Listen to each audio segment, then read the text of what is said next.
Good morning and namaskar to everybody.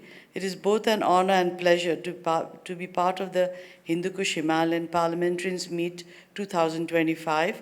On behalf of the Government of Nepal, I extend my heartfelt welcome and warm greetings to all of you. I'm glad to see so many parliamentarians from across the Hindu Kush Himalayan region, alongside distinguished colleagues and friends from around the world. Your presence here not only enriches this gathering, but also gives us great encouragement as we come together in the heart of the Himalayas to deliberate on issues of common concern and enduring importance for our region and our future. This is a parliamentarians meet, and that carries special meaning. As representatives of the people, we are entrusted with more than just the task of lawmaking. We are custodians of their aspirations and guardians of the future. Having served in Parliament before assuming my current responsibility as Foreign Minister, I deeply value the significance and responsibility that comes with being a parliamentarian. The challenges before us, climate change, biodiversity loss, and the need for clean air, demand more than just government action alone. They require our leadership, our voices, our resolve, and our action. As parliamentarians, we are uniquely placed to bring these pressing issues to the center of national agendas to shape legislation, allocate resources, and support, as well as hold our governments accountable.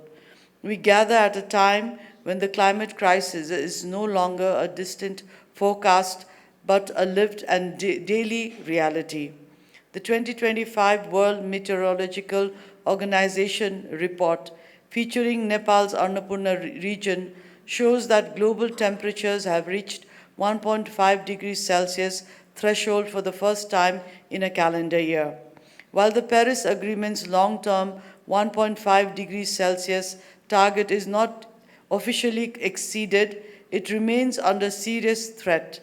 Staying on this pathway requires rapid emission reduction, lowering long-term costs, and achieving SDGs. Similarly, the recent advisory opinion of the International Court of Justice reaffirms that states have a legal duty to protect the climate, reduce emissions, adapt to impacts, and prevent transboundary harm, shifting climate change from a moral or political issue to a binding legal, ethical, and political obligation. Nowhere is this urgently felt more deeply than in this Hindu Kush Himalayan region.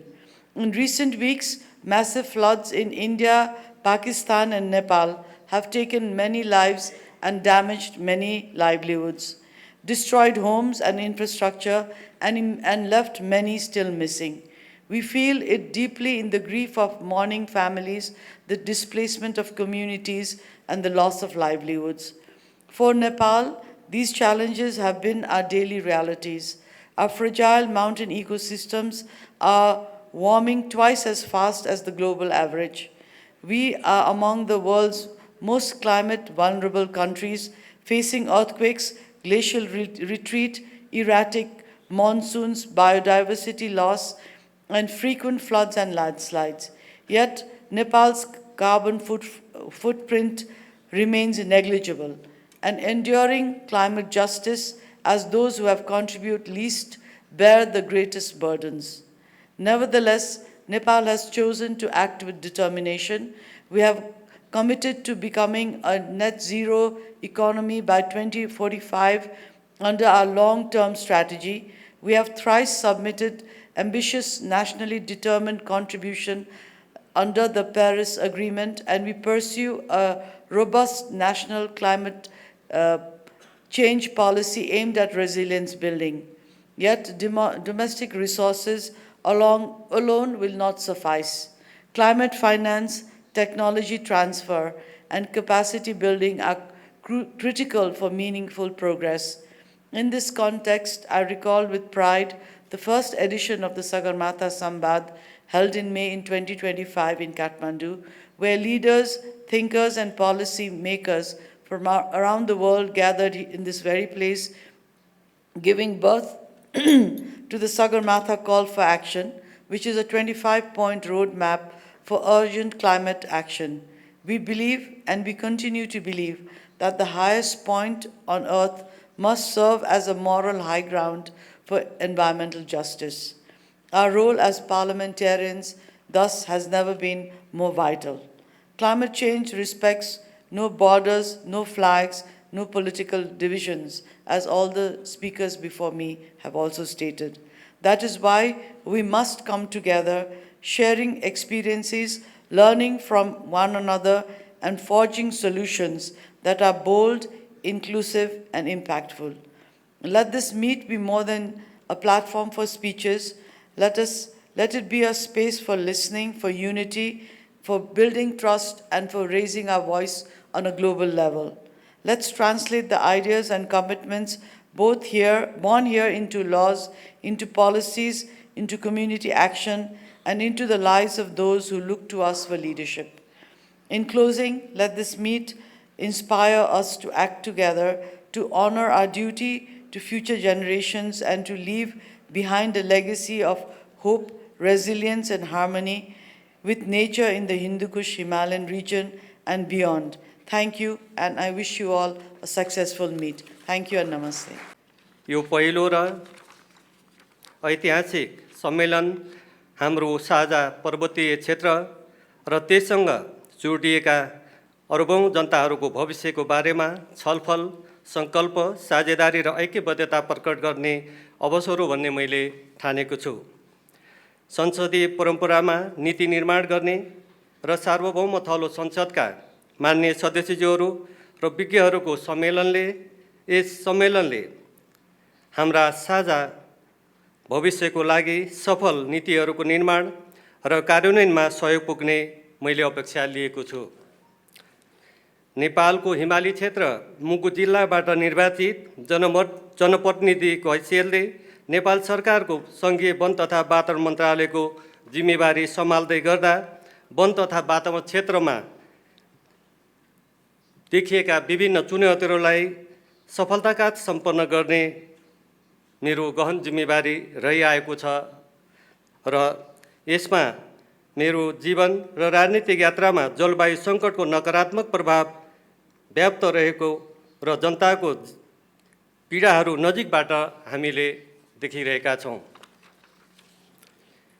मेरो बाल्यकाल पनि म अत्यन्तै पर्वतीय भूगोलको कठिन काखमा बितेको थियो र जहाँ समय सँगसँगै त्यस क्षेत्रका जीवनका आधार स्तम्भहरू, पानीका स्रोतहरू सुक्दै गएका छन्, जडीबुटीहरू लोप हुँदै गएको र वर्षेनी चरण क्षेत्रहरू मासिँदै र नासिँदै गएको यथार्थहरू छन्। हामीले आफैले त्यो देखिरहेका छौँ र अनुभव गरिरहेका छौँ। हाम्रो सबैभन्दा ठुलो तालधारा जस्तो प्राकृतिक सम्पदा पनि अहिले जलवायु परिवर्तनको असरबाट पीडामा परेको छ। यो तथ्य मात्र होइन, यो आफैले देखेको र भोगेको कटु सत्य पनि हो। यस वर्ष मात्रै नेपालले जलवायु परिवर्तनका दुःखद अनुभवहरू हामीले बेहोर्नु पर्यो। हालै रसुवा जिल्लामा ठुलो बाहिरी पहिरोबाट धेरैजनाले करिब 20 जनाभन्दा बढीले आफ्नो दुःखद ज्यान गुमाउनु भएको र अरबौं धन सम्पत्तिहरू नोक्सानीमा परेको अवस्था छ। यसैगरी यसै वर्ष नेपालको तराई मधेस क्षेत्रमा लामो समय वर्षा नहुँदा खानेपानीको समस्याका सँगसँगै किसानहरूले खेत रोप्न पनि पाइएको अवस्था रहेन। समयमा किसानले खेत रोप्न नपाउँदा आउँदा दिनमा खाद्य सुरक्षामा समस्या आउने अवस्था सिर्जना भएको छ। सम्माननीय राष्ट्रपतिज्यू, मान्यज्यूहरू, नेपाल जैव विविधताको क्षेत्रमा ठुलो लगानी भएको छ। हामीले करिब 46% भूभाग वनले ढाकेको छ र यसको संरक्षण भइरहेको छ। सामुदायिक वन व्यवस्थापनमा विश्वकै उदाहरणहरू हामीले प्रस्तुत गरेका छौँ, तर न्यून कार्बन उत्सर्जन गर्दै पनि हामीले जलवायु परिवर्तनको गहिरो असर भोग्नु परेको छ। यी समस्याहरूका बावजुद नेपालले कार्बन उत्सर्जन न्यूनीकरण र अनुकूलनको क्षेत्रमा आफ्नो तर्फबाट सक्दो प्रयास गरिरहेको छ।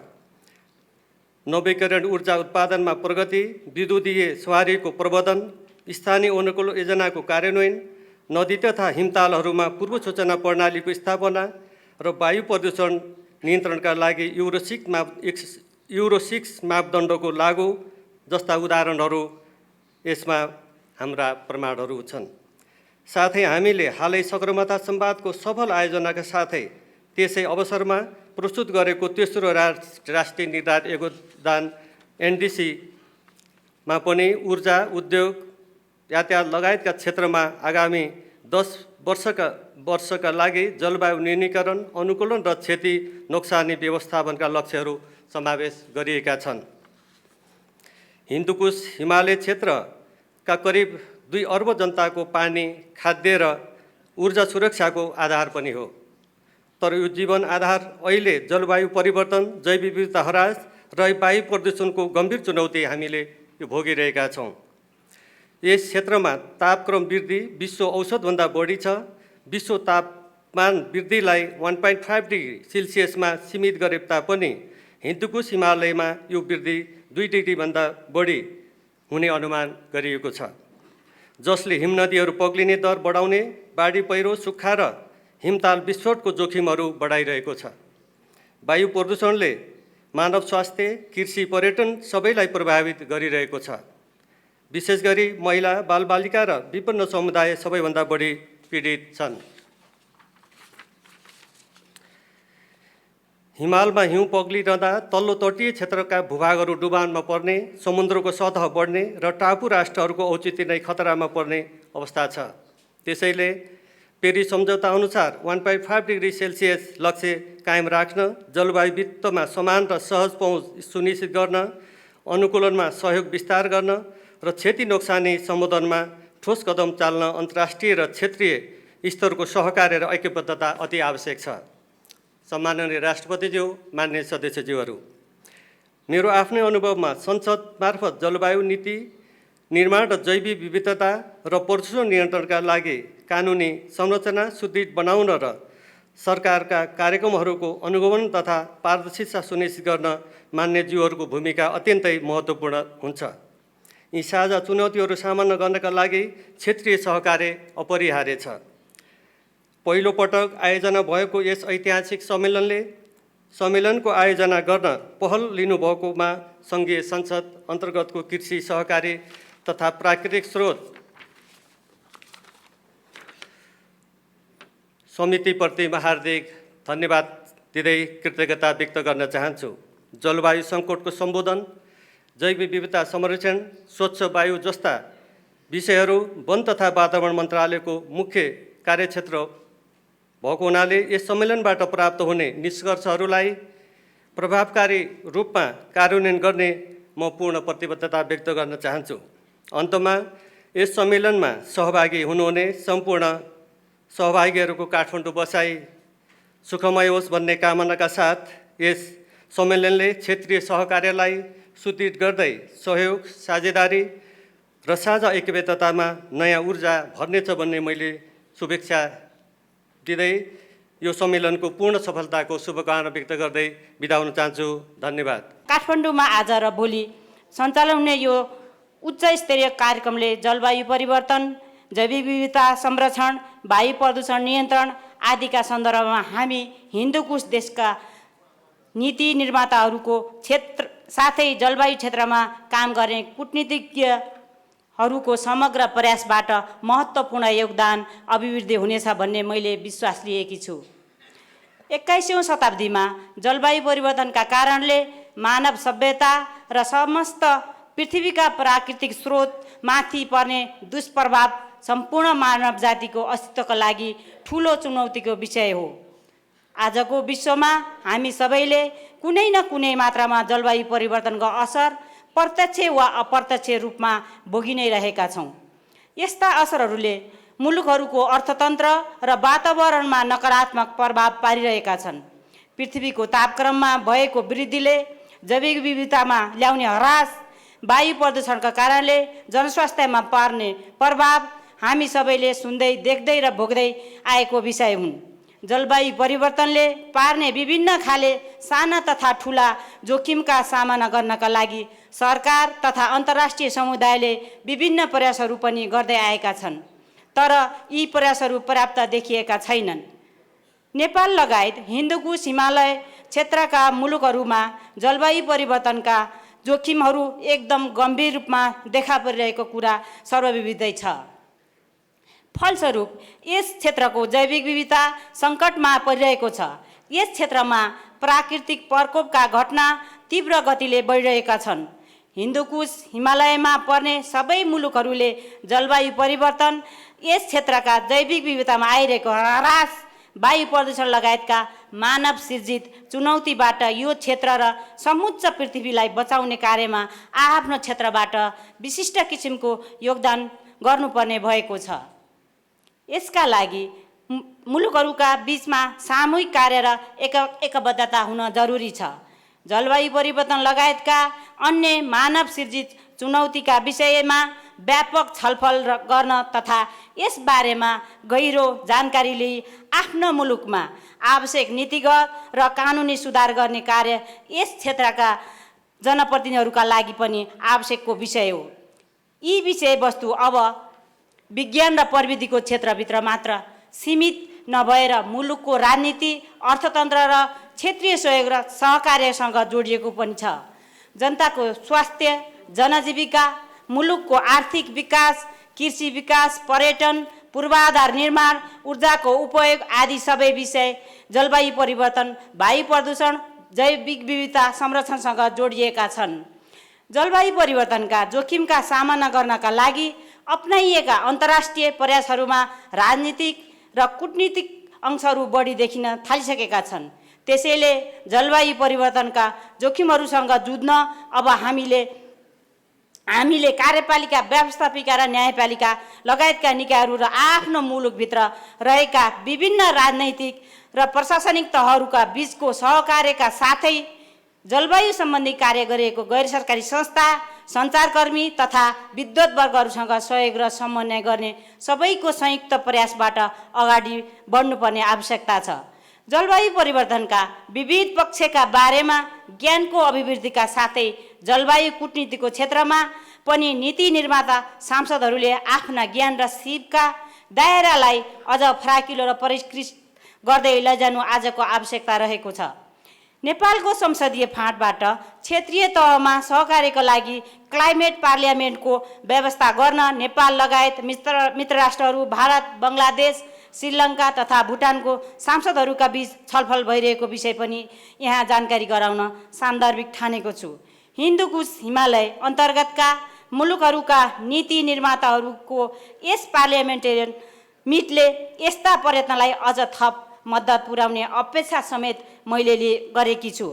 अन्त्यमा हाम्रो निमन्त्रणलाई स्वीकार गर्दै यस पार्लियामेन्टेरियन्समा मिटमा सहभागी हुनुभएका सम्पूर्ण महानुभावहरूलाई पुनः स्वागत गर्दै यो भेटघाट र छलफलले जलवायु कूटनीतिक, जैविक विविधता संरक्षण तथा वायु प्रदूषणको क्षेत्रमा हिन्दुकुश क्षेत्रका सांसदहरूको ज्ञान, क्षमता, अनुभवलाई नयाँ उचाइ थप्नेछ र एक आपसमा भाइचारा र सहकार्यको भावना विकास गर्नेछ भन्ने विश्वासका साथ यस कार्यक्रमको सफलताको लागि सङ्घीय संसद तथा संसदको कृषि, सहकारी तथा प्राकृतिक शोध समितिको तर्फबाट हार्दिक शुभकामना व्यक्त गर्न चाहन्छु। धन्यवाद।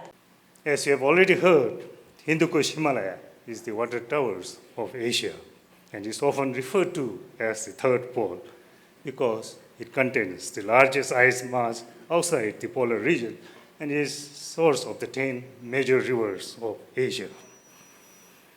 As you saw in this video, the region supports the livelihoods of over 240 million people living in the mountains and a further 1.65 billion people living in downstream areas.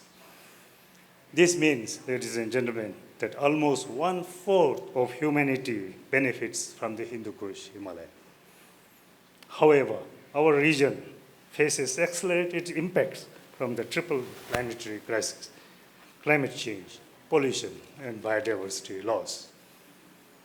As we all know, glaciers are melting faster than ever before. Together with other climatic events, we are facing a situation of either too much or too little water.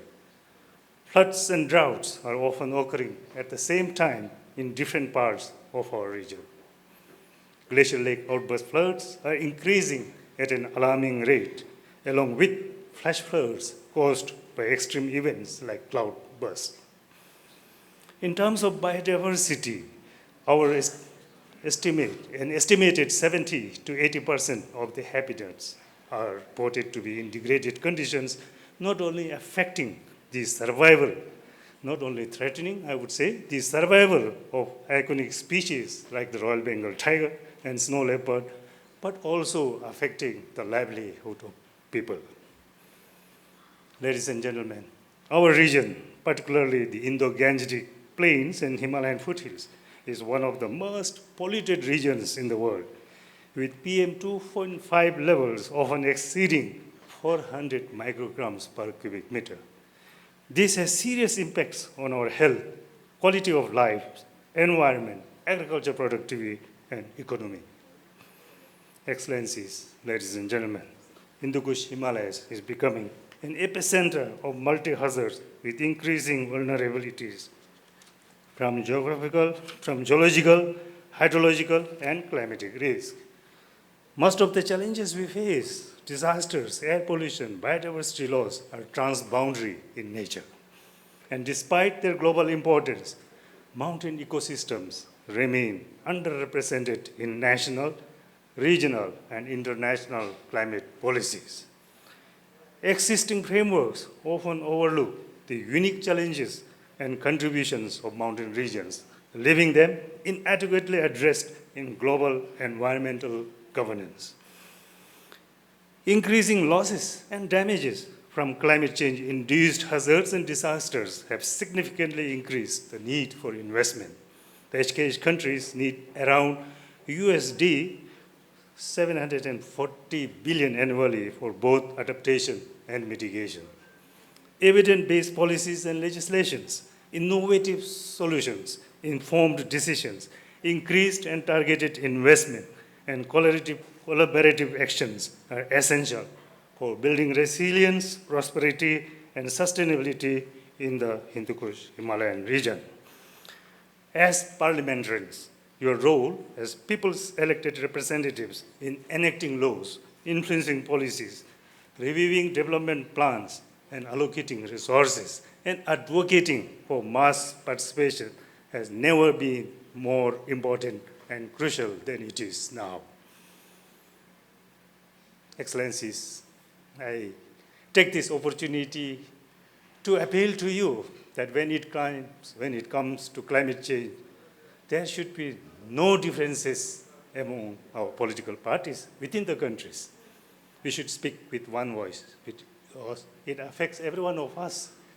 We face the same challenges, we face the same issues, and there should be no differences across boundaries, across political borders.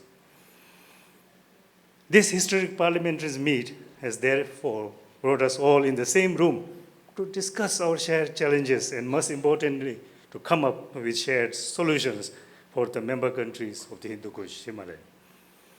Even more importantly, honorable members of parliament can contribute to building trust and confidence among our peoples and governments and strengthen collaboration and cooperation to move towards a more harmonious, prosperous, and safer region.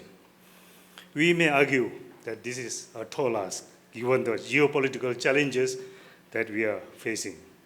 But what is the alternative to cooperation? The cost of non-cooperation is simply too high even to think about. ICIMOD, as your regional non-political knowledge organization, will continue to support the member countries by facilitating the sharing of knowledge, information, and innovation, and addressing the shared challenges of the region. We will continue to advocate for mountain issues at the national, regional, and international levels. Honorable President, Excellencies, ladies and gentlemen, let's take this opportunity to strengthen collaboration among the countries of the Hindu Kush Himalaya to align our regional efforts with global climate goals. Together, we can build resilient ecosystems that support the well-being of our communities. We have the science, we have the data, we know enough to act. What we need is an effective regional mechanism for taking collaborative action. It's time for action in our own countries as well as jointly as a region before it is too late. This meet is a small step, but as they say, the journey of 1,000 miles begins with a small step. It is a very significant first step. Thank you very much. सर्वप्रथम पहिलो पटक आयोजना भएको यस Hindu Kush Himalaya parliamentarian मिटमा उपस्थित हुन पाउँदा म हर्षित छु। यो ऐतिहासिक भेटघाट हाम्रो साझा र दिगो भविष्यका लागि आशा र सम्भावनाको मार्ग बनोस् भन्ने हार्दिक शुभकामना व्यक्त गर्दछु र हिमालदेखि समुद्री तटसम्मका बासिन्दाहरूको भविष्य एउटै नियतिमा गाँसिएको कुरा यहाँ म सबैलाई सम्झाउन चाहन्छु। आज माननीय ज्यूहरूको बीचमा उभिँदा म आफ्नो राजनीतिक यात्राका क्षणहरू सम्झिरहेको छु। 2048 सालमा पहिलो पटक सांसदको रूपमा निर्वाचित हुँदा त्यो केवल व्यक्तिगत सफलता मात्र थिएन, त्यो मेरो जीवनमा जिम्मेवारीको नयाँ अध्यायको सुरुवात थियो। केही वर्षपछि 51 देखि 55 सालसम्म प्रतिनिधि सभाको सभामुखको हैसियतमा मैले संसद समितिहरूको बैठकहरू, अन्तर्राष्ट्रिय मञ्चहरूमा निरन्तर छलफल र बहसको संस्कारलाई जीवन्त राख्ने अवसर पाएँ। विगतमा पनि हामी प्राकृतिक स्रोत संरक्षण, अन्तर्देशीय सहकार्य र दिगो विकासबारे छलफल गर्थ्यौँ र त्यस बेलाका चुनौती र आजका सङ्कटबीच ठुलो अन्तर छ। पहिले यी विषयलाई दीर्घकालीन लक्ष्यका रूपमा हेरिन्थ्यो, तर आज ती चुनौतीहरूले तत्कालै कदम चाल्न पर्ने दबाब दिइरहेका छन्। हामी सबै सङ्कटापन्न अवस्थामा छौँ, यसलाई सबैले मिलेर पार गर्नु छ। जलवायु परिवर्तन, जैविक विविधताको ह्रास र वायु प्रदूषण अब केवल वैज्ञानिक प्रतिवेदनमा सीमित नभई हाम्रो दैनिक जीवनको कठोर यथार्थ बनेका छन्। त्यसैले आजको यो बैठक हाम्रो साझा र दिगो भविष्यको रोडम्याप तय गर्ने ऐतिहासिक अवसर हो।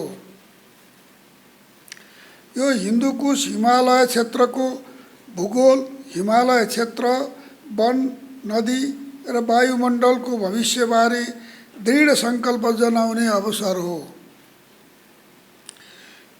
जलवायु परिवर्तनले पारेको नकारात्मक प्रभावको बारेमा मैले विश्व मञ्चहरूमा विश्व समुदायलाई ध्यानाकर्षण गर्दै आएको छु।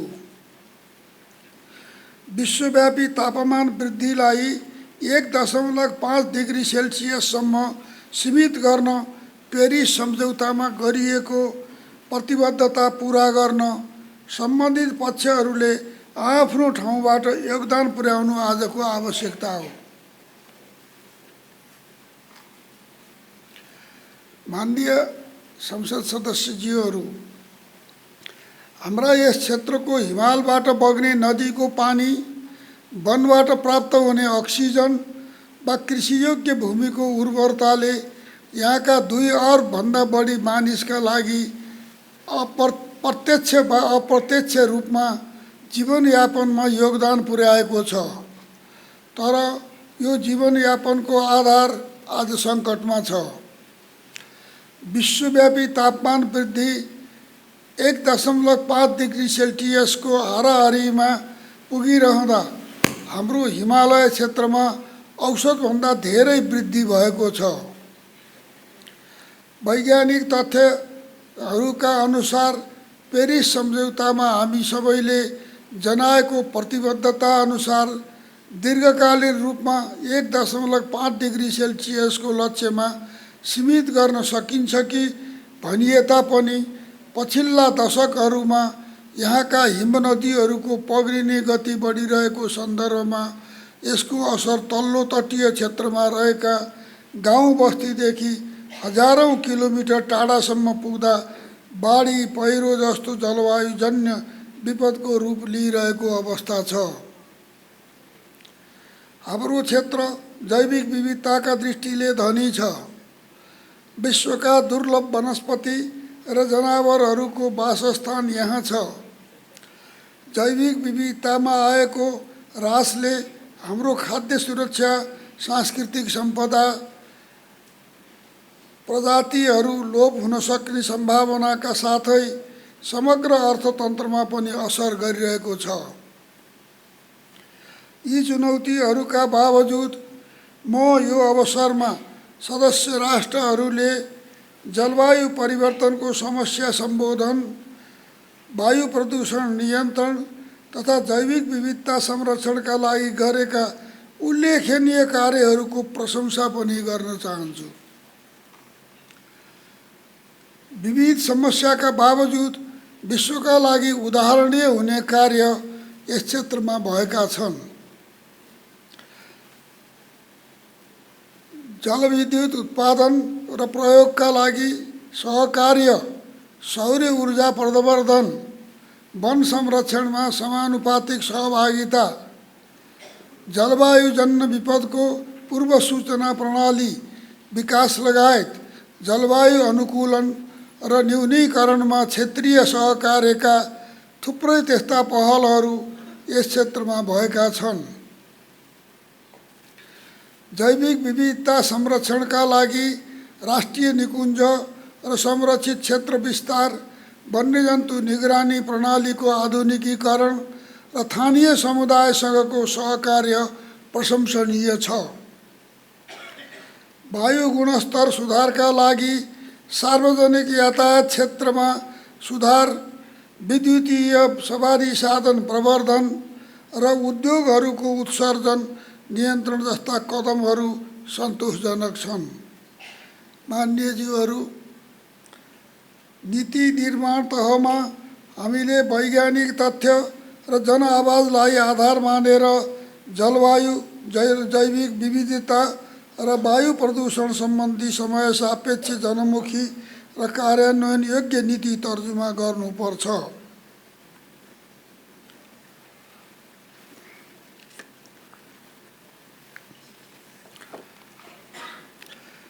त्यस्तै कानुनी संरचना सुदृढीकरणका लागि जलवायु मैत्री विकास, वायु प्रदूषण नियन्त्रणका लागि मापदण्डहरू तयार गर्ने र जैविक विविधताको संरक्षणका लागि आवश्यक कानुनी प्रावधानको प्रबन्ध गर्न आवश्यक छ।